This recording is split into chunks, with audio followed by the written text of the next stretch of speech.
हाय, आपके साथ मैं हूँ Surabhi Sharma. India TV YouTube channel subscribe करिए, बेल आइकन दबाएं। और मुंबई के मॉनसून के बाद अब बात उत्तर प्रदेश की राजनीति की करते हैं। कांग्रेस नेता जितिन प्रसाद ने आज बीजेपी ज्वाइन कर ली। यूपी चुनाव से पहले जितिन प्रसाद के पार्टी में आने से बीजेपी उत्साहित है। उत्तर प्रदेश के मुख्यमंत्री योगी आदित्यनाथ ने जितिन प्रसाद को बधाई देते हुए कहा कि उनके आने से पार्टी मजबूत होगी। दरअसल जितिन प्रसाद को एक ब्राह्मण नेता के तौर पर देखा जा रहा है और ब्राह्मण उत्तर प्रदेश की एक बड़ी वोटर कास्ट है। मगर सवाल ऐसे में यह है कि वोटों के ब्राह्मण समीकरण पर इसका क्या असर पड़ेगा। हमने इसे डिकोड करने की कोशिश की है। वही हुआ जिसका इंतजार था। कांग्रेस को आशंका थी, बीजेपी को उम्मीद थी। अंततः राहुल गांधी की कोठरी का एक और चेहरा बीजेपी के खेमे में चला गया। पूर्व केंद्रीय मंत्री और बंगाल कांग्रेस के प्रभारी जितिन प्रसाद ने बीजेपी ज्वाइन कर ली। इसे यूपी में बीजेपी एक ब्राह्मण चेहरे की एंट्री के तौर पर पेश कर रही है। जितिन का कहना है कि महत्वपूर्ण ये नहीं कि वो कौन सी पार्टी से आए, महत्वपूर्ण ये है कि वो कहां जा रहे हैं। कि अगर आज कोई इस देश में असली माने में कोई राजनीतिक दल है जो संस्थागत इंस्टीट्यूशनल दल है, वो भारतीय जनता पार्टी है। बाकी दल तो व्यक्ति विशेष और क्षेत्र के हो गए। और जिस चुनौतियां और परिस्थितियों से हमारा देश और विदेश में भी, हमारी सीमाओं पे भी जो चुनौतियों का सामना कर रहा है, उसके लिए अगर आज इस देश हित में कोई दल और कोई नेता सबसे उपयुक्त और मजबूती के साथ खड़ा है देश हित में, तो भारतीय जनता पार्टी और प्रधानमंत्री नरेंद्र मोदी जी हैं। जितिन के कांग्रेस छोड़ने के कयास लंबे समय से लगाए जा रहे थे। माना जा रहा था कि जितिन कांग्रेस में अपनी उपेक्षा से दुखी हैं। जितिन के असंतोष को देखते हुए उन्हें मनाने की कोशिश की गई, मगर जितिन जो चाह रहे थे वो हो नहीं रहा था। जितिन खुद को ब्राह्मण चेहरे के तौर पर पेश करते हैं।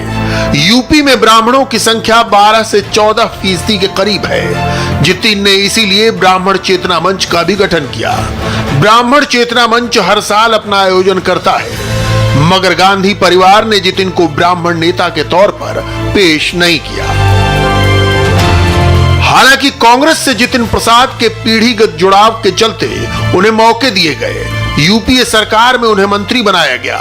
जब जितिन अपनी उपेक्षा की शिकायत कर रहे थे, उन्हें बंगाल का प्रभारी बनाया गया।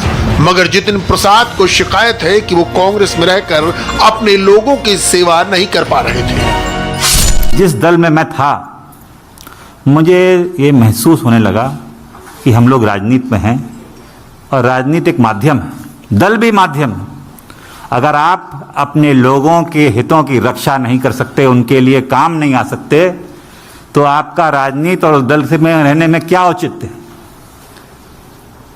तो यही मेरे मन में, और चाहे वो देश हित हो, चाहे वो प्रदेश हो, चाहे वो जिला हो, अगर आप अपने लोगों के उपयोग नहीं आ सकते, उनके सहायता के लिए आप मौजूद नहीं हो सकते और आपके इस लायक नहीं हैं कि आप अपनी जनता के हितों की रक्षा कर पाएं, तो वो मुझे महसूस होने लगा कि मैं वो कांग्रेस पार्टी में नहीं कर पा रहा हूं। जब जितिन प्रसाद बीजेपी के मंच से कहते हैं कि वो कांग्रेस में अपने लोगों की सेवा नहीं कर पा रहे, तो इसका मतलब समझने की जरूरत है। अपने लोगों से उनका सीधा आशय ब्राह्मणों से है। इसमें किसी को कोई गलतफहमी नहीं होनी चाहिए। उनके ये अपने ब्राह्मण लोग भी यूपी में ही हैं, जहां से वो खुद आते हैं। जितिन प्रसाद के बीजेपी में आने का योगी ने तत्काल ट्वीट कर स्वागत किया। कांग्रेस छोड़कर भारतीय जनता पार्टी के वृहद परिवार में शामिल होने पर जितिन प्रसाद जी का स्वागत है। जितिन प्रसाद के भारतीय जनता पार्टी में शामिल होने से उत्तर प्रदेश में पार्टी को अवश्य मजबूती मिलेगी। योगी आदित्यनाथ का यह ट्वीट इसलिए भी अहम है कि उनके खिलाफ ब्राह्मणों को खुश न रख पाने का सियासी नैरेटिव लगातार चल रहा है। यूपी विधानसभा चुनाव से पहले जितिन प्रसाद का बीजेपी ज्वाइन करना बीजेपी के लिए एक अच्छा कैच माना जा रहा है। जितिन प्रसाद खुद को ब्राह्मणवादी नेता के तौर पर पेश करते रहे हैं। बीजेपी भी इसी रूप में उनका इस्तेमाल करेगी। असल में यूपी में योगी आदित्यनाथ की सरकार पे कई बार विरोधी इस बात का आरोप लगाते हैं कि उनके राज में ब्राह्मणों की अनदेखी होती है और तो और अत्याचार भी होता है। यहाँ तक कि खुद जितिन प्रसाद ने भी कई बार ऐसे आरोप लगाए हैं। जितिन प्रसाद की बीजेपी में ज्वाइनिंग को लेकर योगी आदित्यनाथ ने जिस प्रकार से स्वागत किया, कहीं न कहीं ये बात समझ में आ रही है कि शायद उस खाई को पाटने की कोशिश भी होगी। ब्राह्मणों और योगी सरकार के बीच खाई पाटने की कोशिश तो बड़ा एजेंडा है ही। जितिन प्रसाद प्रियंका के यूपी अभियान को भी डैमेज करेंगे। वो खुद को ब्राह्मण चेहरे के तौर पर देखते हैं, लेकिन गांधी परिवार दत्तात्रेय गोत्र के अपने क्लेम पर कायम है। आप कह सकते हैं कि राहुल और प्रियंका खुद को ही बड़ा ब्राह्मण मानते हैं। जितिन प्रसाद की हाल की ब्राह्मण पॉलिटिक्स पर नजर डालें। जितिन प्रसाद ने जुलाई 2020 में यूपी में ब्रह्म चेतना संवाद किया। इस संवाद में ब्राह्मणों पर अत्याचार का आरोप लगाया गया। ब्राह्मणों पर दर्जनों हमले और अपराध गिनाए गए। ब्राह्मणों पर कहां-कहां हमले हुए इसकी सूची जारी की गई। विधायकों से ब्राह्मण उत्पीड़न का मामला उठाने की अपील की गई। परशुराम जयंती पर राजकीय अवकाश के लिए जितिन प्रसाद ने योगी को चिट्ठी लिखी। सवाल है कि इस कवायद का नतीजा क्या निकला। अगर आदरणीय जितिन प्रसाद जी इतने बड़े नेता थे तो 10 साल सांसद रहे, भारत सरकार के मंत्री रहे। आप बता दीजिए एक विधानसभा कहीं जिता पाए हो? 2017 में उनकी मर्जी से टिकट बटा। 2017 में विधानसभा का चुनाव लड़े। सपा और कांग्रेस का अलायंस था, तीसरे स्थान पर थे। उसके बाद भी पार्टी ने दरिया दिली दिखाई। 2019 में उनको लोकसभा लड़ाया, कितना वोट पाए? उसके बाद भी पार्टी ने दरिया दिली दिखाई और उनको बंगाल का प्रभारी बनाया। और क्या चाहते हैं एक पार्टी से?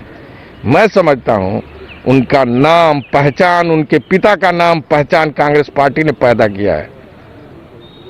उनकी पहचान कुछ नहीं थी, कांग्रेस ने बनाया है उनको। पेट्रोलियम मंत्री बनाया कांग्रेस ने बनाया, तब वो पेट्रोल पंप अपना बनाए हैं। उनके परिवार के पिता को अगर मंत्री बनाया तो कांग्रेस पार्टी ने बनाया, तब उनकी पहचान। और जिसकी अपनी पहचान दूसरे दल से हो, पार्टी से हो, और वो पार्टी के साथ जिसको इतना मान सम्मान मिले, वो पार्टी के साथ गद्दारी करे, तो मैं समझता हूं ये विश्वासघात नहीं तो और क्या है। जितिन प्रसाद को लेकर ब्राह्मणों में क्या मैसेज गया, इसे समझने की कोशिश की हमारे सहयोगी विशाल प्रताप सिंह ने एक ब्राह्मण बहुल गांव में। तो हम लोगों को बहुत खुशी और बहुत उम्मीदें हैं भाजपा से कि हम लोगों के बारे में भी कुछ सोचा जाएगा, जो कि इतने सालों से हम लोगों को बिल्कुल ब्राह्मण या सवर्ण जो भी थे उनको बिल्कुल पिछला, ना आरक्षण में कोई स्थान है, ना तो कोई जॉब मिलती है, पूरी तरह से इग्नोर किया है। तो हो सकता है इनके आने से हमारा भी उत्थान हो।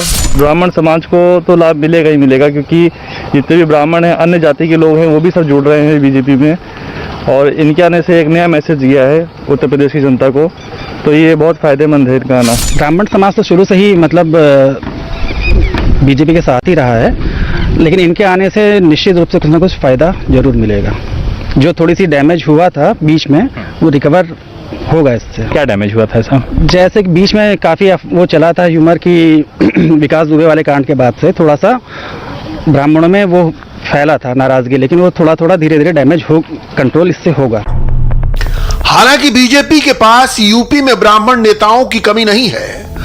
अगर ठोस चेहरों की बात कर लें तो उसके पास दिनेश शर्मा, श्रीकांत शर्मा, शिव प्रताप शुक्ला, ब्रजेश पाठक, महेंद्र पांडे, महेश शर्मा, रीता बहुगुणा जोशी और सुधांशु त्रिवेदी जैसे नाम पहले से मौजूद हैं। इन नेताओं की अपने अपने इलाकों में पहले से पकड़ है। 2017 में बीजेपी को ब्राह्मणों ने जमकर वोट दिया था। ऐसे में जितिन प्रसाद को कहां और कैसे एकोमोडेट किया जाएगा, बीजेपी के लिए यह भी एक बड़ा सवाल है। अगर जितिन को उनके इलाके से बाहर कहीं और ले जाया जाता है तो उसकी अपनी मुश्किलें हैं। जितिन विधान परिषद के रास्ते एंट्री लेंगे, ये भी मुश्किल ही लगता है। हालांकि विधान परिषद की 4 सीटों पर सदस्यों का मनोनयन अभी होना है। जितिन प्रसाद ने भले ही ब्राह्मण चेतना मंच बना रखा हो, लेकिन सवाल यह है कि ब्राह्मणों में उनकी एक्सेप्टेंस कितनी है। उत्तर प्रदेश एक बड़ा राज्य है जहां कानीकुब्ज, सनाड, सरयू पानी ऐसे ब्राह्मणों के अलग अलग पॉकेट्स हैं। चाहे पश्चिम यूपी हो, मध्य यूपी, पूर्वी यूपी, बीजेपी के पास पहले से ही कई ब्राह्मण चेहरे मौजूद हैं।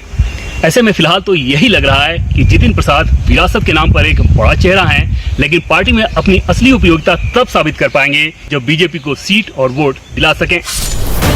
जितिन प्रसाद की एंट्री के साथ तय हो गया है कि बीजेपी बंगाल के बाद यूपी के इलेक्शन मोड में आ चुकी है। सूत्रों का कहना है कि 15 जुलाई के बाद अध्यक्ष जेपी नड्डा, गृह मंत्री अमित शाह और रक्षा मंत्री राजनाथ सिंह के संगठन से जुड़े तमाम कार्यक्रम लगे हुए हैं। प्रधानमंत्री भी सरकारी आयोजनों के लिए लगातार यूपी का दौरा करेंगे। बीजेपी के मुकाबले उसके विरोधी कुछ सुस्त दिख रहे हैं या पंचायत चुनाव की खुमारी में हैं। हाय, आई एम सुरभि शर्मा। खबरों से अपडेट रहने के लिए India TV YouTube channel subscribe करिए, साथ में बेल आइकन जरूर दबाएं। जुड़े रहें इंडिया टीवी के साथ।